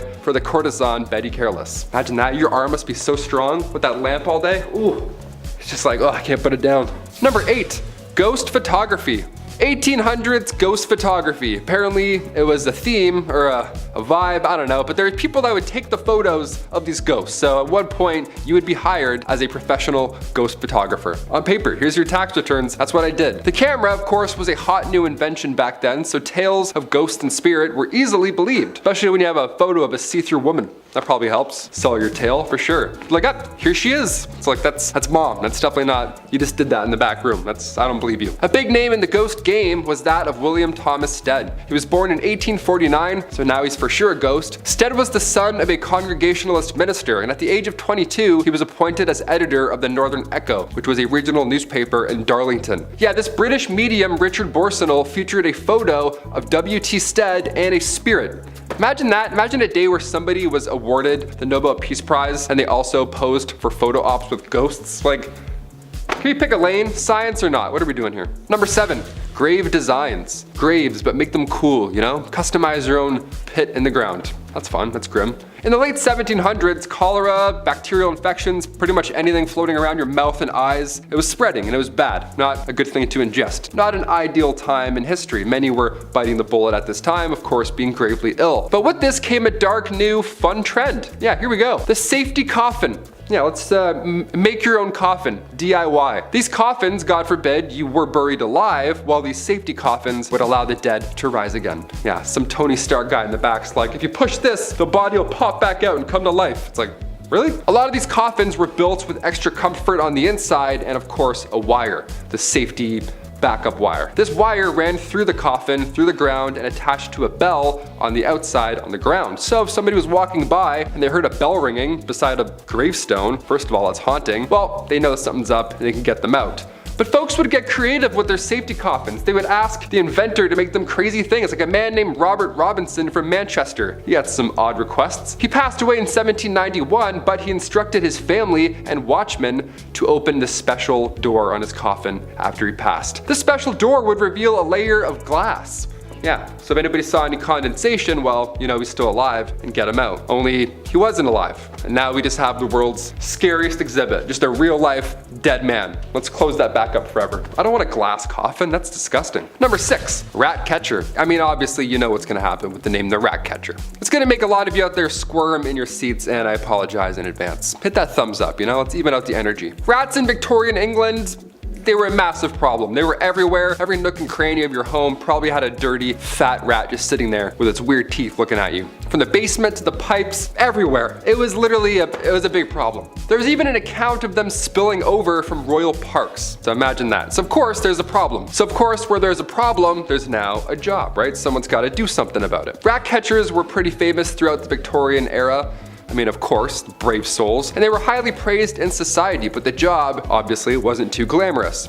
You'd be going into dark, dirty places where rats would make their homes, and we'd catch them, and you'd often have to kill thousands of rats every single year, and then deal with that. I don't even know how you deal with those bodies. Let's say bones, ew. More often than not, rat catchers would use other animals like dogs and ferrets to help them hunt down the rats. So you have your own little animal posse hunting down other animals. You would feel pretty good. You'd feel like the king of animals almost. Probably not, eh? It's probably a disgusting job. You probably hate it every day. Number 5. Matchstick makers. The idea of a lighter wasn't really a big thing back in the Victorian era, obviously. I mean, they definitely existed. The first lighter was invented in 1823, but it wasn't like the ones we have now, not like those Bics that still don't work. It wasn't a portable thing. The first match was invented in 1805, but it kind of sucked. And the first friction-activated match came around much later in 1826. This one here changed the game for good. They were made with white phosphorus, which is, of course, extremely toxic. But they didn't have machines to make these matches. No, it was, of course, done by people, young women. It was only women that had to do this, and in the worst of conditions, of course. And before you ask, no, they didn't understand protective gear. Well, they did a bit, but even so, women didn't get that kind of luxury, right? They didn't get that treatment. These girls would have to eat their lunch at their workstations, meaning they would probably end up ingesting said white phosphorus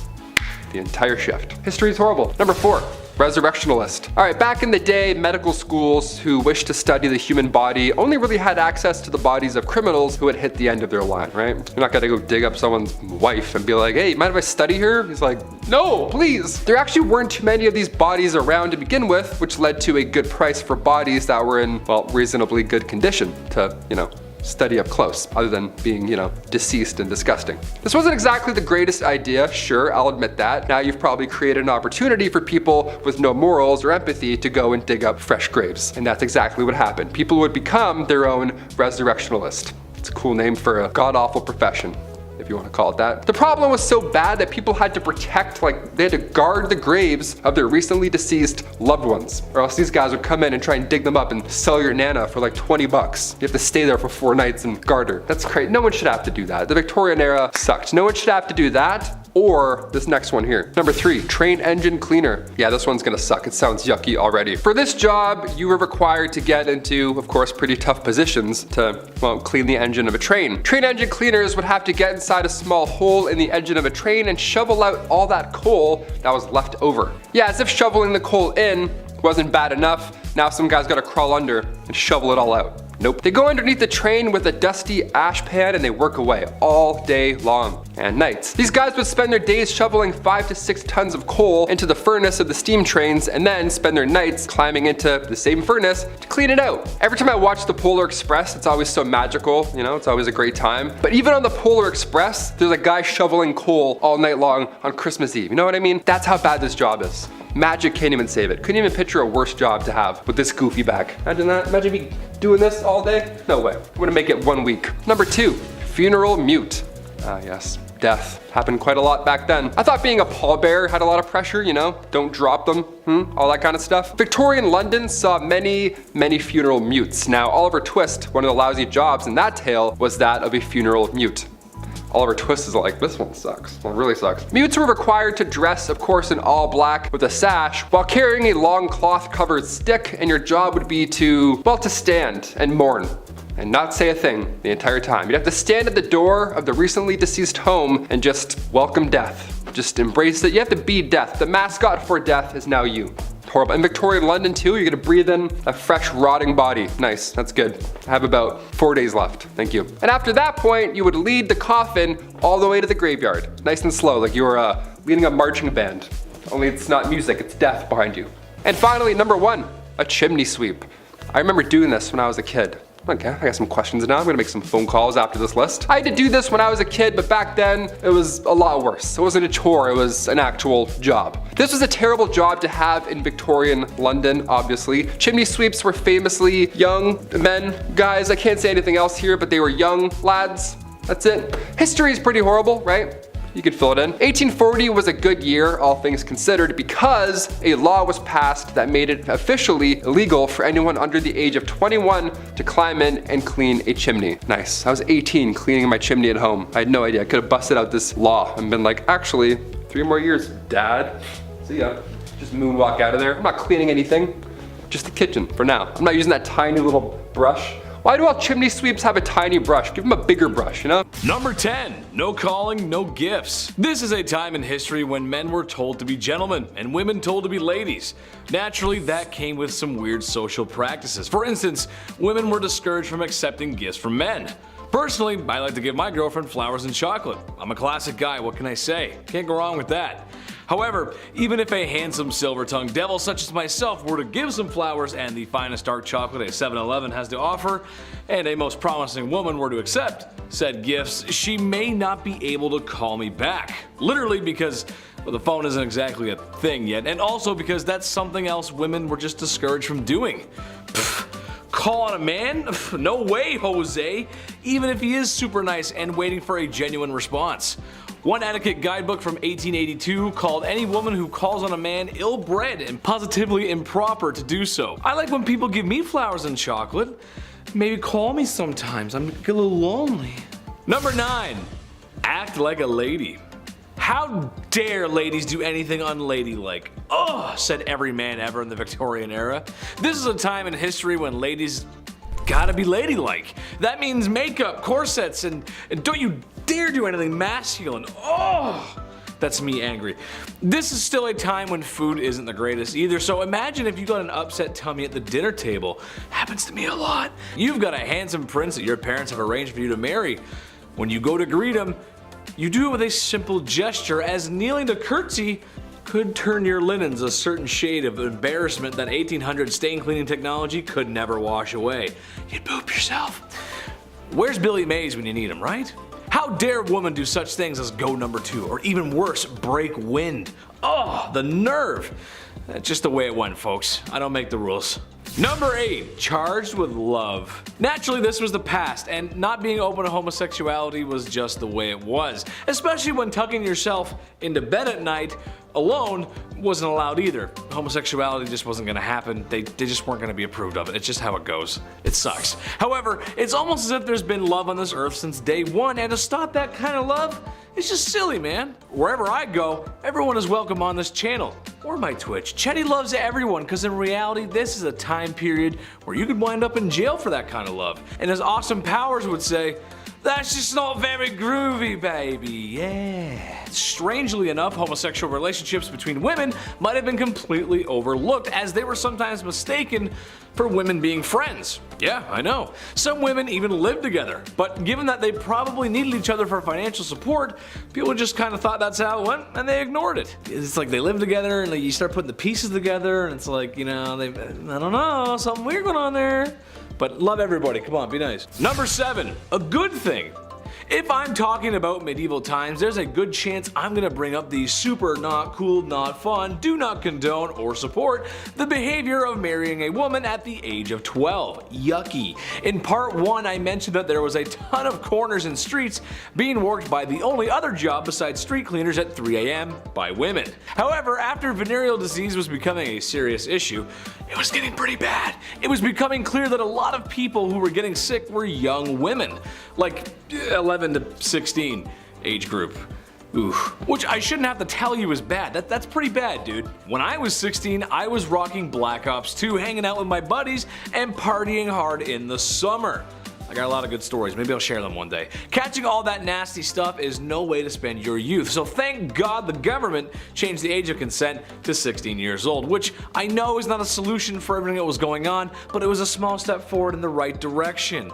That's what we like, good history, moving forward. We like that, Chetty likes. Number 6, the seamstress.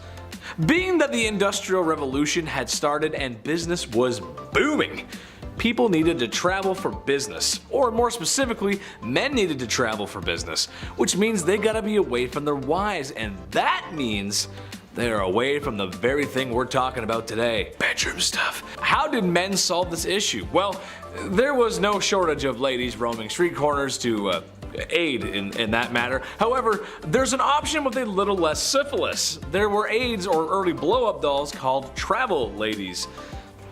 Strangely enough, it was stored in a gentleman's hat. What? That's so wrong. Once it was ready to be used, it was inflated and reassembled. This is a quote from an ad from one of the products. It is inflated to the essential part of the woman wanted by a man. That just doesn't sound very good. This is why we have boards of people to check stuff from products before it gets shipped out to the public. I feel like that just wouldn't fly very well today. Number 5. Big polluter. This just doesn't make any sense. It never did to me, and it still doesn't. But in case you didn't know, self-pleasure was a big no-no, commonly called self-pollution, which honestly is very funny to me. That's just hilarious. Don't self-pollute yourself, Chris. That's bad. Don't do that. That's naughty. It was a sin and thought to be a cause for many ailments. I'm sure you've heard the classic saying that for guys, if you decided to go bump in the night by yourself, there's a good chance you'd need a walking stick because it would make you go blind. Women were also targeted, however, as for any pearl polishing by women was thought to be hysteric and needed to be treated for such. Look, the truth is, any man who wants to wax his carrot or woman tuning a one-dial radio should be able to do so without judgment of society or medical remedies of snake oil doctors. Love yourself, love everybody else, and just as long as the bedroom door's closed, you're good. Just don't do it in public, you're good. Number 4, shake and bake. I'm something of a scientist myself, but that doesn't mean I know everything, and if you actually need to learn something about health and safety, take it from a professional, not a second-rate John Candy. However, when coming across this fact, I just had to share it, because with my medical knowledge, this just doesn't sound right. Alright, so kids, we know how they're made. I don't need to go into detail for that. However, there was this idea back in the Victorian days that if a woman danced shortly after doing what mommy and daddies do, then there was a chance that her pregnancy just wouldn't happen. Or perhaps more commonly after riding a horse. Same idea. Okay. Which is frankly horse. I mean, come on. My mom always told me when she was baking that I had to be quiet and stop running around the house or the cake she was baking wouldn't rise. Well, they always did. I love chocolate cake. I mean, really, I do. I'm starting to wonder if there's a connection here. I was a rowdy kid. Number 3, the Kensington system. Poor Queen Victoria. I know this is kind of a stretch, but it relates back to the whole mistreating women thing. But basically, it was something implemented in order to control the young royal, make her dependent on her mother, whom she was not allowed to be without. Basically, modern day strict parents. Now, all the kids watching right now, or all the kids who've grown up, how well did that parenting work? Let us know in the comments. I'm willing to bet it created a little bit of a divide between parent and child. Am I right? That's exactly what happened with Queen Victoria. Shouldn't be surprised, really. Being a parent is tough. I get that, but squeeze too hard and the sand falls through the cracks of your hand. Victoria wasn't even allowed an hour to herself, and I don't care who you are, no matter how charismatic or bubbly. Everybody needs some alone time. Number 2, a healthy breakfast. Okay, not Victorian London, but this is just too funny not to mention, and it's around the same time period, very close. As the great minds of the time thought, self-pollution was a big no-no, and the reason for these urges was often related to food. Some thought eating meat would make you down bad, so a man named John Harvey Kellogg, you might have heard of him, aimed to cure the sickness of self-love. What if a man had a delicious, nutritious meal to eat, especially at the start of his day? Cornflakes by Kellogg's, the very same cereal that's probably sitting on top of your fridge, yeah, was partially originally designed to stop you from feeling those carnal urges. Now, not sure if that works. I mean, go ahead and tell me how you feel after eating a bowl of that. I had one this morning. I feel fine. I don't feel any different at all. I mean, I'm just, well, not really feeling the same about Pam Anderson anymore though. Number 1, rising action. This could get some married couples into some trouble if they're watching, so sorry. It's gonna be hard to talk about this without saying it because YouTube will send a stern letter if I do, but here it goes. The deed was not considered done unless both parties had signed off on it, had their toes curled, reaching the peak, your magnum opus, the way I feel when I eat at McDonald's, DEFCON 1, or simply mispronouncing organisms in health class. I feel like once you're involved, you're involved. And to me, that's a done deal. You can't really reverse it from that point on, regardless of any of my euphemisms, but that's what they thought. They thought if you both didn't climb that mountain together, it didn't happen. 'Cause science. Number 10, Boy Jones. What's more intimate than a stalker? Am I right, ladies? If there's one thing women have loved throughout history, it's having every second of their privacy being watched by some creepy man, right? No. I can only imagine it's been worse since the dawn of smartphones and social media. That must be horrible. Well, as it turns out, there were some real creepwads in the Victorian era too. The Boy Jones was a stalker of Queen Victoria who on multiple occasions snuck his way into Buckingham Palace, one time escaping with a pair of the Queen's underwear. What? Arrested multiple times but still somehow found his way back to the palace. But what they should have done was swap the queen's underwear for a pair of mine after a shift in the garden center I used to work at. Oh yeah, nobody's coming for you after sniffing those bad boys. Oh! Number 9. Graceful words. This was a time when ladies were supposed to be ladies, and that means manners are on the table and elbows are off. Dresses were worn to not show ankles, God forbid an ankle or wrist bust out. I think more importantly, however, or rather unusual that is that women were expected to talk a certain way. Good evening, Mr. Barrows. You must excuse my tardiness. There was a dreadful man screaming at me because my ankles were shown whilst mounting my carriage. Your what was showing, love? Oh, you hurdle it. I can't believe it. Excuse me. I must be someone else. I don't need to tell you guys how ridiculous that is. I say fly out the handle, ladies. Wear what you want, do what you want. Number 8. Shots. Not the kind I like.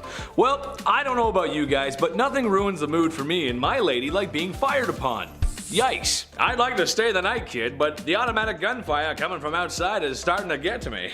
See? All gangster impressions aside, things must have been that way for poor Queen Victoria as she was shot in her carriage in 1840. A young man fired 2 shots at her carriage. More attacks would actually follow in the coming years. It's kind of hard to feel that certain kind of way after bullets go grazing past your pretty face. The worst thing that ever happened to my generation was making sure nobody was home when you were studying with your boyfriend. I was too busy playing Call of Duty, but at least I never got actually shot at. You know what I mean? That's just a good thing. Number 7, expectations. Alright, this one goes out to all the married ladies in the audience. Hello, how are you? I'm doing great, thanks for asking. I'm curious as to why you got married and what your expectations were. Did you marry your high school sweetheart and live happily ever after? Maybe you had a shotgun wedding and after one night at the saloon. Maybe you just really wanted to find a nice man and settle down, start a family, be a mother. I think any of those options are great, so as long as you have options. In Victorian England, you were expected to do the latter. Women were expected to get married and have kids, and that's about it really. My question is, why were ankles and wrists an issue but giving birth isn't? What I mean is it's kind of a compromising position to be in. All I'm asking is that the girls get treated fairly and given choices and be allowed to show some ankle. It doesn't make any sense. You can look at her business down there but you can't show an ankle? That doesn't make any sense. I'm a magician. Number 6, double standard. Divorce sucks. It's no fun. The person you once loved and cherished is now the villain in your story. I love McDonald's and I don't ever want them to be the villain in my story. I love you guys. Gotta get those Happy Meals. Divorce is something that isn't new. Honestly, it was probably invented the second after marriage was. In Victorian times, men had the right to divorce their wife if they had committed adultery. Women could not. Well, if you refer to my last part, you know that men were doing more than a little window shopping when it came to women. When men left town for business, they would have hired the services of a woman who patrolled the streets at night. No, I'm not talking about Batwoman either. So men can divorce women if they dare to do what they did on a regular basis. Yeah, that's totally fair. That's good. Equal. Absolutely. Yeah. Number 5, emo girl. All the forever alone people, raise your hand. Let me hear you roar XD. I like to joke around a lot and say I'm a lawyer, a firefighter, and the cutest guy on the whole wide internet. But if there's one thing I know, it's people. I like people. I love them. I spend a lot of time with them, and after hearing this, I've come to the conclusion that this is where the emo girls come from. I figured it all out. It's down to a science. I'm a scientist now. Do you ever get that feeling in your tummy on Valentine's Day because you know it's going to be another one alone? And you'll be forced to be on your own, and that means sad music and crying in your room. Same, it's Drake's Marvin room for me. Well, single women in Victorian times had similar issues. Since women were expected to marry and have kids, single women who were also forever alone were pitied by society, which I argue is just way worse. No one wants to be pitied. Ugh. Number 4, gold diggers. She take my money when I'm in need. As she travel. Okay, anyway, back to the actual content. Well, not exactly. While today in a place like sunny California, you might see an older man with a woman who's half his age. Maybe he's driving a nice car, or she's got on the very best and latest from Louis Vuitton. Stylish, yeah. Most of us think some thoughts about what we might think is going on there. We can kind of be judgmental sometimes when we see things like that. However, looking through a lens of 2022 to Victorian times might make the women of Victorian times appear to be gold diggers, but in reality, it was because all of their financials were tied to their husbands, legally too. Which, if you can imagine, that system didn't work too well. What if your husband is broke? What if your husband is running amok with sultry lasses on the street corners? Like I said before, no divorce, but even if she could leave him easily, supporting herself afterwards was going to be an issue, especially financially. Number 3, birth factory. Just pump them out. The faster the better. Quantity over quality. Just get them out. The use of birth control, as you can tell, was not a common practice. Anyone who's over the age of 25, ask your grandparents how many brothers and sisters they have. I'm willing to bet it's in the 6 to 8 range. Let me know in the comments below, I'm curious. A trend that would continue for a few decades after. Education is important, and I'll get to that in my next part. Women were simply expected to act this way. Maybe it was the sign of the times since the Industrial Revolution was in full swing. Maybe the factories needed workers, I don't know. Which, in case you didn't know, they used children as employees. Maybe not so nice. Unfortunately, that was when there was an issue, and there were many. They had no HR to go to, and that was the least of their worries, really. Number 2, no school for you. No higher education for women. Banned from going to university. I don't think so, not very nice, no. Honestly, any society that doesn't want half of their population to go to school probably has a few things to work out. It's a boys' club, and they can only go to university so that they can learn to be smarter and be businessmen, so they can earn money and thus have the facilities to court a woman who really doesn't have a choice anyway. Women had jobs, not careers. And they were all the jobs that you can think of. The ones that were too feminine for men, as women were too feeble to participate in a men's job, which is just the most ridiculous thing I've ever heard. I'm happy to say that in 2022, we showed them wrong. Chetty loves everyone. Just remember that, I love everybody. You go, girls. Number 1, strict rules. Okay, so after a night in the bed sheets with the gal that you love, or maybe the one that you found, there's a good chance that 9 months later, a smaller version of you two could be walking around. A byproduct of intimacy, if you will. This was always something I wanted to rant about, but I always found it strange how strict parents and teachers from this time were with their kids.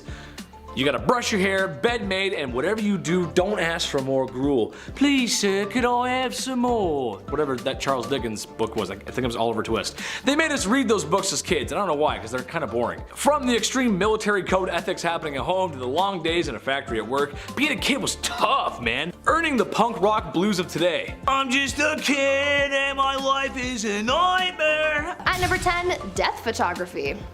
Has anyone out there looked at really old photos and had that eerie thought that everyone in that photo is dead now? I have. I know it sounds kind of weird, but it's just something that comes to mind sometimes. Back in the Victorian era though, they really had that thought because death photography became a trend at the time. Back then, people were dropping like flies. They dealt with a lot of illnesses like measles, scarlet fever, diphtheria, rubella, typhus, and cholera. Death was all around them, but with the rise of photography, this became a new way of keeping a memento of their loved one who passed away. Before this, they would keep locks of hair and other items from their loved ones, but once they got access to cameras, families started posing with their dead relatives. Literally. Families would often keep the bodies of their dead loved one in the house for days after their passing in order to have that mourning period, but soon they started staging photo shoots with the remains of their relatives, posing them and dressing them up to make it look like they're still alive. Family members would take pictures with the deceased to have one last family portrait before burying their loved one. It's kind of heartwarming in a way, but also really creepy. At number 9, emigration. During the Victorian era, there was unfortunately a lot of orphan children living in the streets of London. It became a pretty big problem because of the sheer amount of young people without homes or families. It was estimated that around 30,000 children were living on the streets in London in 1869. Soon a program was put into place to try and solve this issue, and people started rounding up these orphan kids and shipping them off elsewhere to work in some of the British colonies. Many of the kids who were shipped off ended up working as farmhands or as domestic servants. Though many children were shipped off to places like New Zealand and Australia, the majority of them went to Canada. About 80,000 of them actually.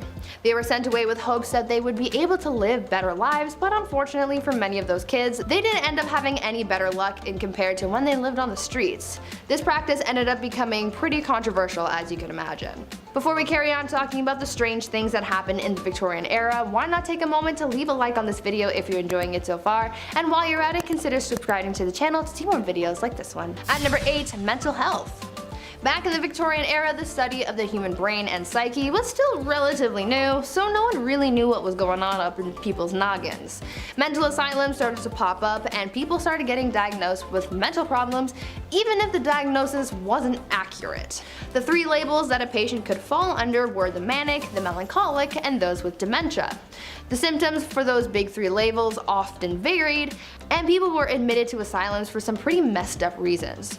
There was a list of common causes for mental illness that people referred to back then, and it included things like, quote, laziness, novel reading, superstition, an immoral life, and intemperance, as well as the act of self-pleasuring. For women, they could also be sent to asylums for some pretty ridiculous reasons, like imaginary female trouble, hysteria, rumor of husband murder, and even fits of desertion of husband.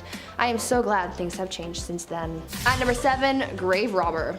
When you think of jobs back in the Victorian era, you might think of things like chimney sweeps and lawyers. But another relatively popular, though questionable profession was being a grave robber. Yes, people actually made a living off robbing graves.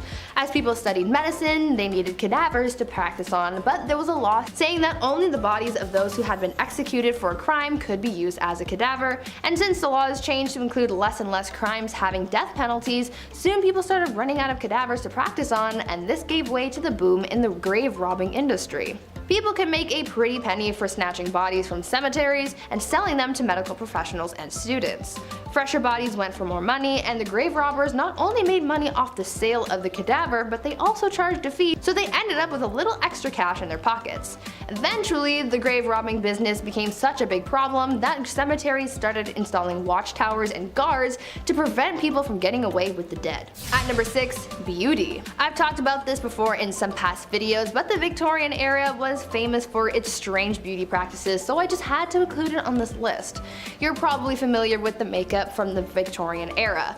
Women often painted their faces white to look as pale as possible, but even though they believed it made them look beautiful, it also did a lot of harm to their health. The white face paint that women would use was lead based, and as we all by now, lead makes you dead. But this white lead paint isn't the only thing that harmed people's skin. Women would also wash their faces with ammonia to make their skin look paler. At night, women would rub opium on their faces, and if they were really dedicated to their beauty regime, they would also ingest arsenic. They were literally poisoning themselves in the name of beauty. Women would also use mercury on their eyebrows and eyelashes, and would use lemon juice or belladonna in their eyes, which could cause blindness in some people. Once again, I'm glad things have changed. At number 5, no divorce. Nowadays, divorce is quite common. All you have to do is sign a paper and you're done. But back in the Victorian era, before the Matrimonial Causes Act of 1857 allowed divorce, people had to find different ways of getting rid of their spouses. After all, just because there was no divorce doesn't mean that everyone was happy in their marriages. It turns out that in order to solve their problems and get rid of their spouse, people would just sell their wives, either in public or in private sales. Most of the time, a man would take his wife to the town square and just sell her off to a new man. According to some records, some women had the power to veto a sale, and sometimes it was for cash. Though I think the cheapest that a wife was ever sold for was a pint of beer. This wasn't necessarily bad for the woman, because if she was sold to someone else, things could sometimes work out and she could live a better life with a better spouse. And if she didn't, then she would just get sold again and get to try her luck with a new man. At number 4, food additives. These days, people are becoming more and more concerned with artificial additives in their food.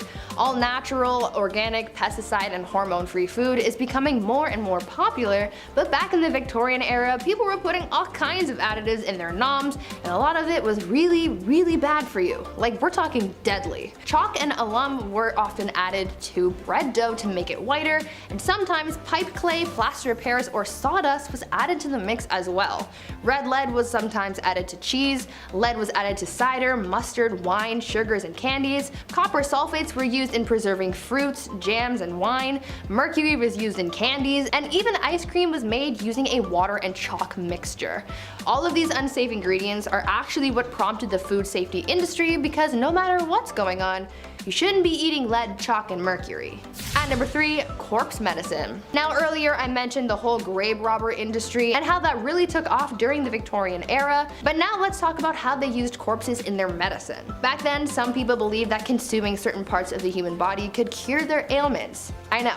Gross, right? One of the more popular medicines back then was a mixture made with human skull and chocolate, and it was believed to cure apoplexy. Back in the Victorian era, medical texts were published describing what parts of the human body could be used to treat specific ailments.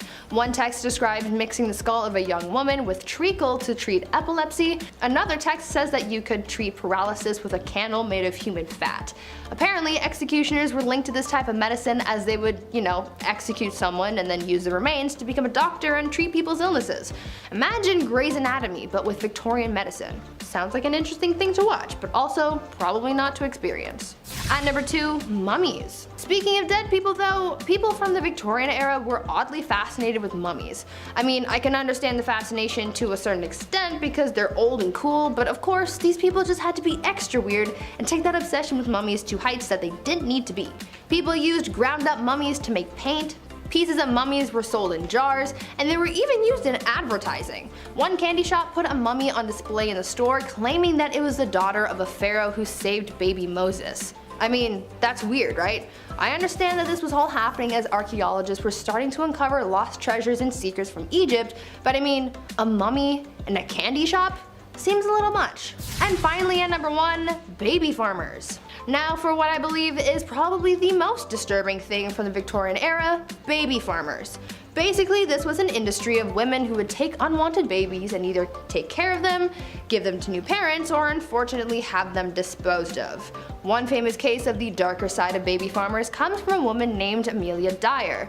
She was known to have charged women a lot of money to take their babies off their hands, but unfortunately the children wouldn't survive Amelia's care. It is believed that Amelia was responsible for the passings of hundreds of babies, making her one of the biggest monsters of the Victorian era. Number 10, the cholera belt. This is just so silly to me. While the Victorian era seems like a long time ago, it's really only like 3 to 4 people ago. So yeah, your grandparents or maybe even your great-grandparents could have experienced a life like this. As we all know, disease was rampant back then, and thank God we're a little less gross now, am I right? Well, cholera was quite the tummy bug going around back then, causing upset stomach, indigestion, and the Oregon Trail's favorite, diarrhea. Ooh, no thanks. So the people of Victorian times came up with something that, well, wasn't only functional, but fashionable too. Very nice. The cholera belt was a piece of red fabric that was to be wrapped around the belly to keep you warm. That's because people thought having a cold belly caused cholera. Because yeah, that what gives you cholera. Yeah, for sure. Yeah. That's what does it. It's not. It's a sickness. It's a virus. Number 9, Scheele's Arsenic Green. For some reason, green was all the rage back in Victorian times.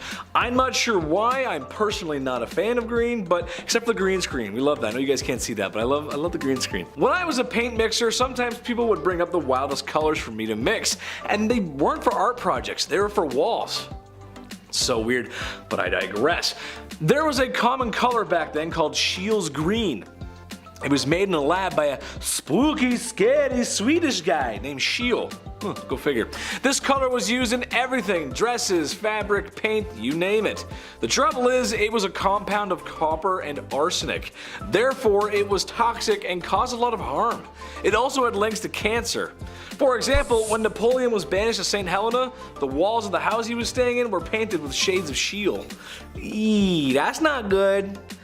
Pretty sure he died of stomach cancer too, so there's a connection there. Number 8, beetle dresses. Like I said, the green color was really in at the time, and there were other ways of achieving such a gorgeous glow besides using Scheele paint.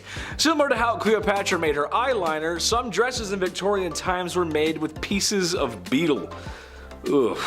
I'm sure there are some folks out there who probably don't mind that, but for the rest of us that don't care for Halloween or My Chemical Romance and Tales from the Crypt Keeper, hard pass. Basically any beetle or colorful bug that wings, or I guess caprices, was worth keeping was prepared and sewn into fabric. The finished product doesn't look like it came from creepy crawlies. It actually looks kind of good, to be honest.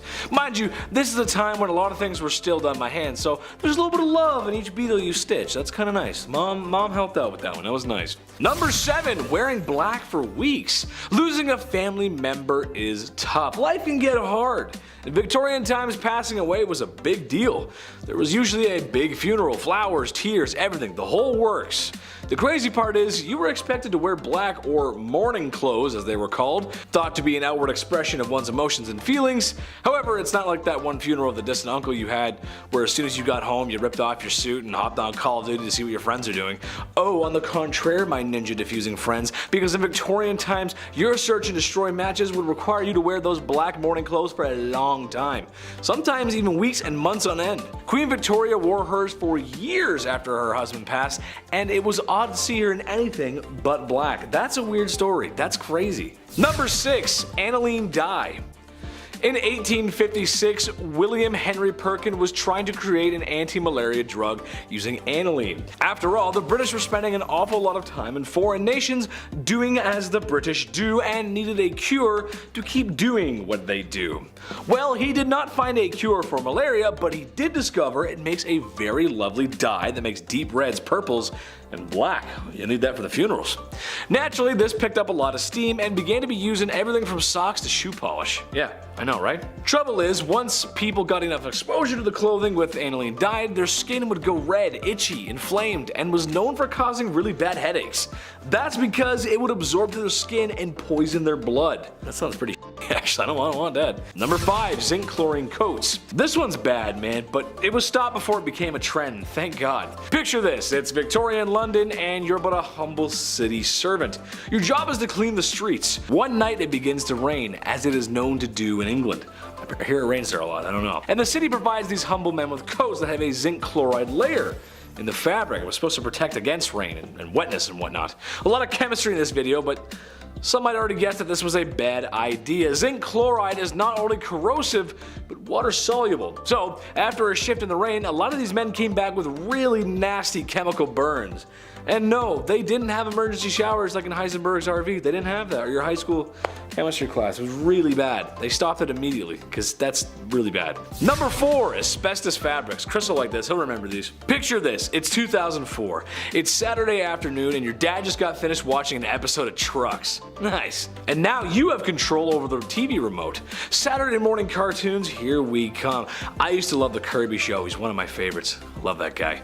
But just before you change the channel, there's a commercial with an old man who looks very concerned. And he says, "Have you been affected by mesothelioma and or because of exposure to asbestos? Then you may be qualified for compensation." I believe it went something like that. Maybe I should call Saul Goodman. Where's he when you need him? All jokes aside, those commercials were not joking. They weren't joking around at all because it's been known asbestos was very harmful for a long time. So yeah, it was pretty bad. Victorian times were no different. Mostly used in things to protect from heat or fire, and while it did do the job somewhat, it was very harmful for the lungs. And like the old man says in the commercial, it could be cancerous, hence mesothelioma. I said it right there. I said it the first time when I was impersonating him, and now I can't say it. Mesothelioma. There it is, mesothelioma. Number 3, radium makeup. Okay, sure. I'll give you that radiation and radioactive materials were pretty much being discovered and barely understood for the time. Okay, sure. It was new. Look at Madame Curie. Tragic story there. So when the very interesting radium was discovered, it got thrown into everything because, yeah, why not? Radium makeup, radium watches, you name it, radium was in it. While at first exposure to radium, you'd be fine, not too much to worry about. However, after years of direct physical contact on the skin, yikes, there's going to be a problem. It's radioactive. It's the reason why you shouldn't get too many x-rays. Not that it's radium, I'm just saying radiation in general is not good for you. Not much to explain in this one except it was used and manufactured in women's makeup and they used it, and I'm sorry, that's just rough. Number 2, mercury hats. Mercury was nothing new in the medical field in Victorian times. It had been used in ancient China for a long time before that. And yes, it was poisonous. It was harmful to you. However, in Victorian times, some hats included mercury in their production process. Now, why is that so bad? Well, because mercury makes you go insane. Hence why they called it Mad Hatter's disease. I could not think of a worse name for a disease. Now, not that it's a fashion point, but this was also readily used for treating syphilis at the time. So something that's readily available for the public and health would wind up in closed production. It makes sense. If there's a lot of it, sure, it makes a lot of sense. But it makes people go crazy. That's... Sorry, who's talking to me? What? No, I'm just kidding. Joke, funny. Number 1, cellulose nitrate. This one's crazy. As you can tell on this list, there's been a lot of clothes and fabrics mixed with some naughty chemicals. Naughty! Of course, this is years before OSHA or WMS, so it probably wouldn't happen today. However, this one takes the cake. When cotton, or a cotton-like product, is introduced to nitric acid, it forms cellulose nitrate, which is also known as flash cotton. Not because it takes its shirt off at an edgy concert, but because I cannot stress this enough, how unstable and flammable it really is. Even the slightest heat source could set it off. There's even stories of people spontaneously combusting after being exposed to items made with such. The lights in the studio, they'd probably set it off. That's how sensitive it is. That's pretty crazy. More sensitive than your first day to prom, you know what I'm saying?